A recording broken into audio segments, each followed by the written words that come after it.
all, a warm welcome to Copenhagen. Next month, Denmark will take over the EU presidency after Poland, and we do so in a very defining moment for Europe. As you all know, Europe is facing challenges on a historic scale. There's war on our continent. The geopolitical realities are changing, and we are facing challenges from mass migration, climate change, and global competition. To be very short, Europe faces the greatest challenges in generations. The last decade has showed us that the EU is capable of unity and collective action when it matters the most, especially when it comes to addressing the pandemic, COVID-19, energy crisis, and the war against Ukraine from Russia. I think we have been able to find solutions to make Europe prosper, and to continue that, we have to work even more closely together. We need strong and honest relations between our countries and between the institutions that bind us together. And in this context, the European Parliament is, of course, a very important player. I'm therefore happy to have had you, Roberta, and the European Conference of Presidents for a meeting this morning. I think we had a good and a very frank discussion about different matters and our priorities for the next 6 months. I would like just to highlight two things from today's meeting. First, we must speed up our processes so our decisions can be translated into action. And we have to focus on our priorities, find solutions to our common challenges caused by migration, high energy prices, and most importantly, we have to strengthen our support to Ukraine. All of this have the same common goal. We have to make a strong and safe Europe. It has been a pleasure having you here today.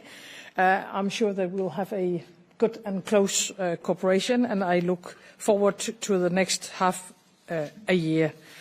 And with these few words, the floor is yours. Roberta, welcome. Thank you. Thank you so much. Good morning. Let me first thank you, dear Prime Minister, dear Mette, for the invitation and for this opportunity for the Conference of Presidents of the European Parliament to visit beautiful Copenhagen. As of 1st of July, Denmark will indeed be leading the Council of the European Union, and this presidency could not come at a more critical time for Europe.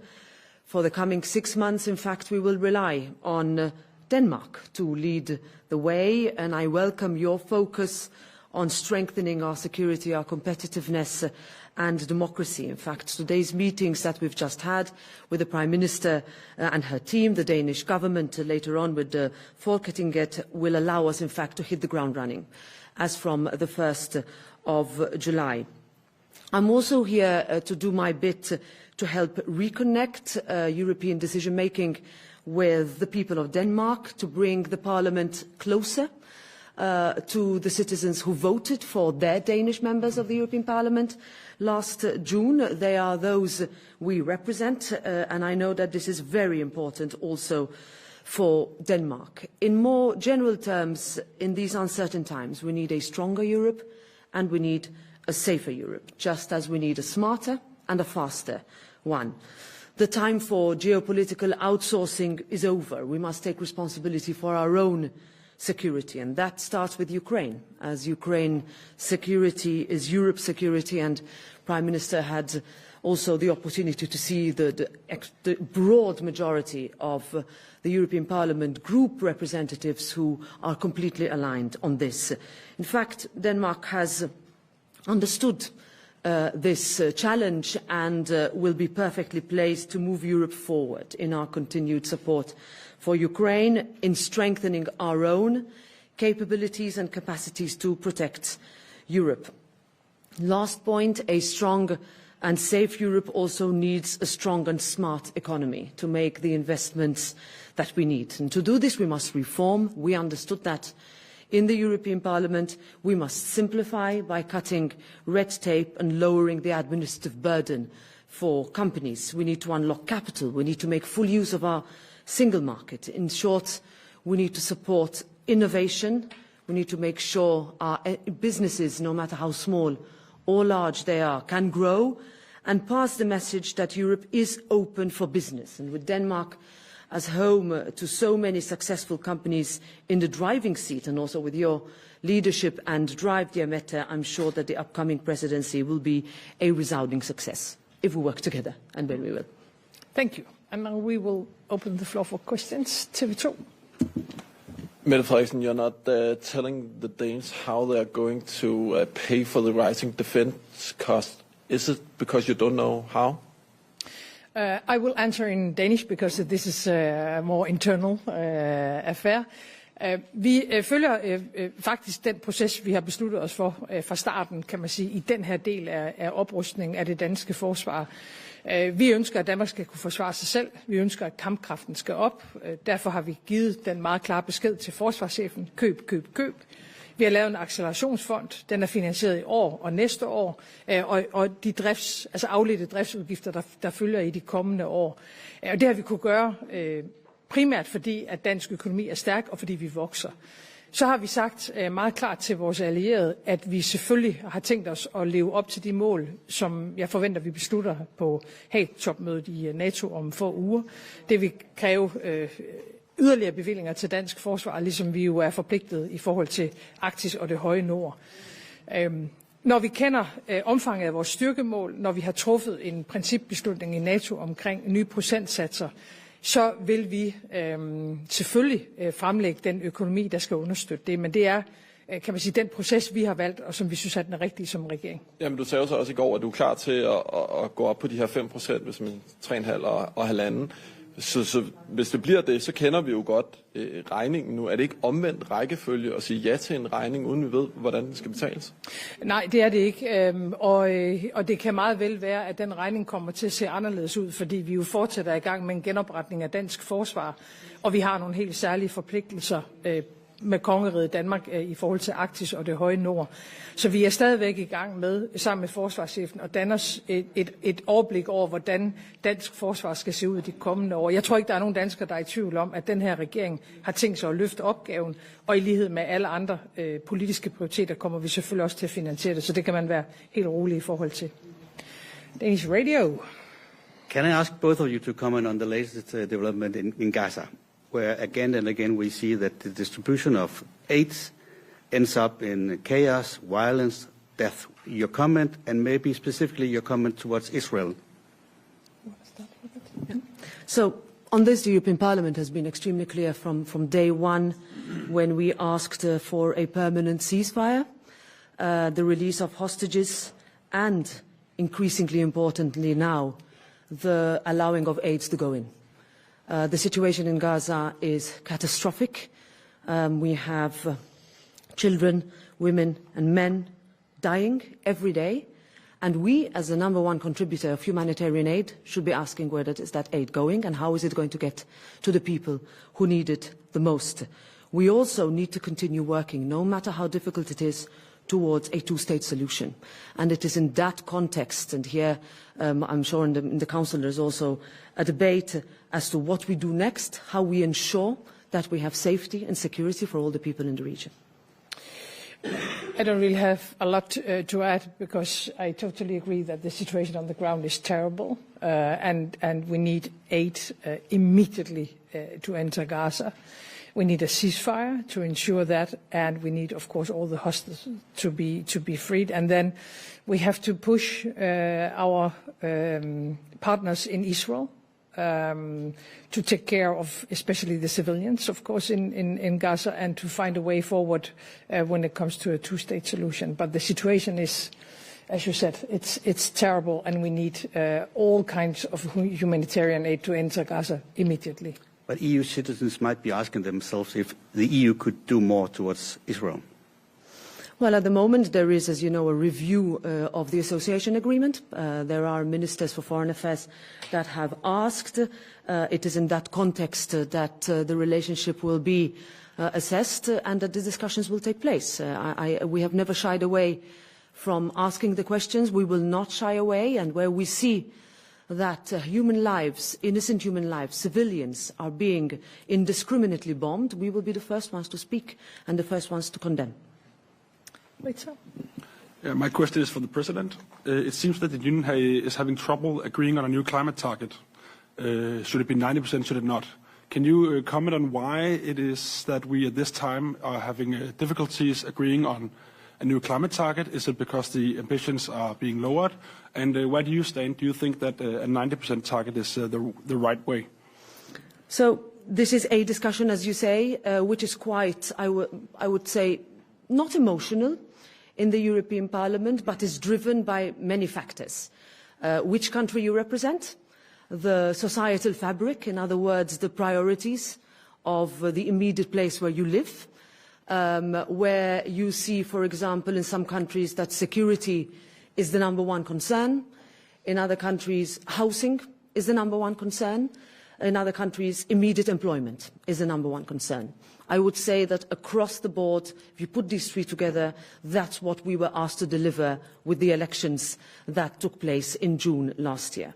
All of this, however, and I'm convinced and will remain convinced, is that we cannot, perhaps we didn't do it enough before, remove or disseparate, uncouple the economy from the environment. And I think for many years we did. In other words, we would talk about economic growth, we would talk about investment, we would talk about competitiveness, and then we would talk in parallel, as though it was another different subject, environmental targets. We realized last June that it is no longer possible. If we don't, as the pro-European, I would say, majority in the European Parliament, continue to push for those targets to be met, while at the same time addressing the key concerns for those countries where, for example, the poverty gap is increasing, then we will not manage to answer our citizens' questions. So it will be a big discussion. It is against the background also of some governments having completely changed position from last mandate to another, but I am convinced that that ambition will remain in the European Parliament and will push for it. Yes, and another topic, this next term is likely to be a lot about the debt problem, the debt solutions, how we as a union are going to solve the debt challenges in front of us from the COVID crisis. How do you propose that we solve the debt issues the next term? So we also had a chance to discuss the forthcoming negotiations on the multi-annual financial framework, where we agree that we need to be more agile, we need to be more flexible, and we need to be more adaptable. The world today is completely different to how it was when we negotiated the last multi-annual financial framework. What we've also learned, both in the pandemic and after Russia invaded Ukraine, is that we need to be more flexible in the way funds are used for the immediate priorities that our citizens want us to use. It could be also with reference to natural disasters, catastrophes, geographic ones, climate ones that take place usually towards the end of summer, where you see year on year that we do not have the financial capacity to redress that. We have been asking as a Parliament for questions, I would say, on payments on how to repay Next Generation EU. I think when we see how much of the amount was allocated, with how much of the amount has been spent so far, we would say we need a serious understanding and examination, country by country, of where that money went. And where that money did go, how are we going to pay it back? That is why we have pushed for a long time on the question of own resources. Controversial, different countries have different positions, but we see that if we do not, at the same time as we increase our common debts, come up with new ways, no matter how innovative, unprecedented they are, to refinance so that we do not only leave debt to our next generations, then we will not be answering the most important question that we will have for the next 5 years. Sanavas from Bloomberg. Now you're talking about the EU's long-term budget, which we will start talks about during the Denmark's EU presidency. Question for you, Mette Frederiksen. I mean, Denmark during the last negotiations were kind of grouped together in these like frugal nations, and I just wondered, do you still label yourself, Denmark, as a frugal nation, and what is your stance on potentially expanding the next budget? And for you, Roberta Metsola, how do you see scope for the EU European stakeholders coming together and agreeing on potentially a bigger budget in the next long-term 7-year framework? If I start, we had last time we had a leading role in the Frugal Four. Next time we'll have a leading role in another group because things have changed and the world is changing rapidly, and we have to find the right answers to all these challenges in front of us. For me, the most important thing is to rearm Europe. That's my starting point, and that's my conclusion in all discussions. Because if Europe is not able to protect ourselves and to defend ourselves, then it's game over at some point.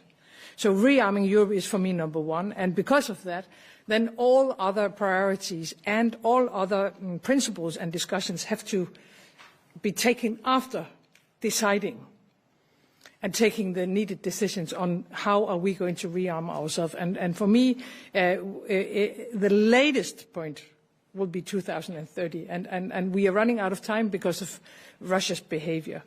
So because of Russia's behavior, because of all the threats against Europe and a very uncertain situation for Europe and a very insecure world, then we need a new budget and we need a new profile on the budget.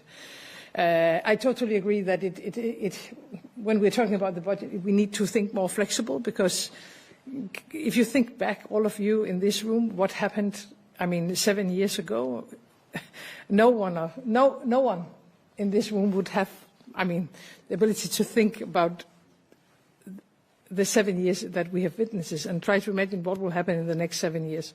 So flexibility is, of course, one thing, but first of all, and most important, we need a budget that gives the answers to the priorities we have in the Council, in the Parliament, in the European political leadership. We, as Danes, we will always be tough in the negotiations on the budget. We don't want money to be spent on nothing that is not necessary for Europe. So we will be tough, but being a part of the Frugal Four is no longer the right place for us. So I think we share the ambition of responding to the realities of today. I think there's one responsibility we all collectively have, whether we are in the Parliament or in the Council or currently in the Commission, hopefully drafting the latest version until we get it in the middle of July, the first proposal. Traditionally, the Parliament has started quite far away from the Council for different reasons. There is a lot of focus on programmes.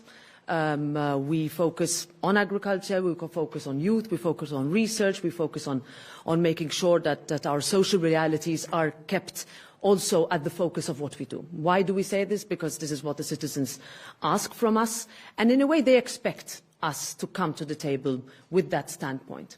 Having said that, we understand that a budget like we had before, with the construction as it was before, is not workable. We realized this immediately when we needed to redivert funds for the pandemic, create new funds, create new borrowing capacities, agree on unprecedented own resources. We can discuss the success of those or not in a different situation, but we did it. And we also did that for the review of the current multi-annual financial framework. What we would not want is that we put everything in one or two programs and forget everything else. So this is where we will need to come at a compromise. I agree with the Prime Minister that we should not wait until the last moment. The last thing our citizens want is instability and unpredictability. I think we owe it to them to be clear in what we want and to be clear in what we can achieve.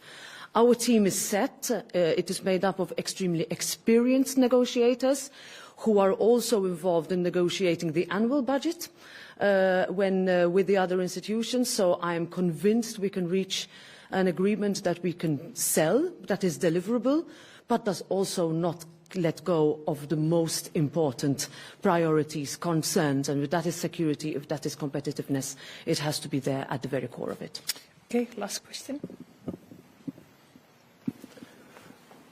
President Metsola, I'm a little curious. It comes with the job. We're taking over at a very, very difficult time. Would you here today have one or maybe two very, very good advice to give Denmark before we are taking over on the 1st of July? That's a tall order. This is the 8th presidency, I think, that Denmark is hosting since 1973, so there is a lot of experience here. But I can tell you how, after years of being a member of the European Parliament and before working in government, so in Council, that we've always looked to Denmark as being the pragmatic consensus builder around the room. And since I've been President, having worked alongside Mette in many meetings over the years, that is exactly what we have seen, that is what I'm sure we will get, and that is what will be the most results-oriented when you compare what is a successful presidency and a less successful presidency. I have no doubt that this will be a successful one because it will be results-oriented, and that I can turn that into an advice, but I don't think Mette needs that. Thank you, all of you. Thank you.